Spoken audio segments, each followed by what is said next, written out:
Celtic chant is the liturgical plainchant repertory of the Celtic rite of the Roman Catholic Church performed in Great Britain, Ireland and Brittany. It is related to, but distinct from the Gregorian chant of the Sarum use of the Roman rite, which officially supplanted it by the 12th century. Although no Celtic chant was notated, some traces of its musical style are believed to remain. History. The Celtic Church goes back to the Irish monastic traditions established by St. Patrick in the 5th century. The churches in Ireland and Great Britain had no central authority, and developed local traditions until Augustine of Canterbury and others imposed Benedictine monasticism and a version of the Roman rite starting in the 7th century. Notable in this transition from a local Celtic customs to more standardized Roman traditions was the conflict over the dating of Easter, where the Roman tradition of solar dating finally supplanted the Irish lunar dating at the Synod of Tara in 692.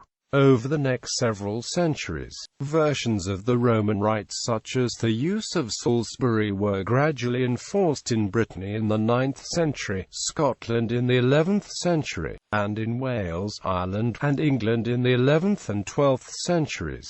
Musical characteristics. The Irish monks famously established monasteries throughout Europe. As a result, Celtic chant was influenced by Spanish, Gallic, Roman, and Eastern traits. However, it shows the greatest liturgical similarity with Gallican chant. Celtic chant was largely supplanted before being notated, and no musical specimen of Celtic chant prior to Roman influence survive, but possible traces of Celtic chant remain. One chant typical of those that may reflect Celtic style is Ibant Sancti, whose use was attested in Ireland. The original text shows such typical Celtic elements as alliteration and a couplet structure. The surviving melody, from a French manuscript, has an ABBA structure, in which the opening phrase is repeated at the end of the melody, and the whole melody is repeated for the second half of the couplet. Neither the ABBA structure nor the repeated melody for the couplet are typical of the Roman chant traditions, except in sequences, which themselves trace back to Notker of St. Gall's and to Odillo's tropes at the Irish-founded Abbey of St. Gall.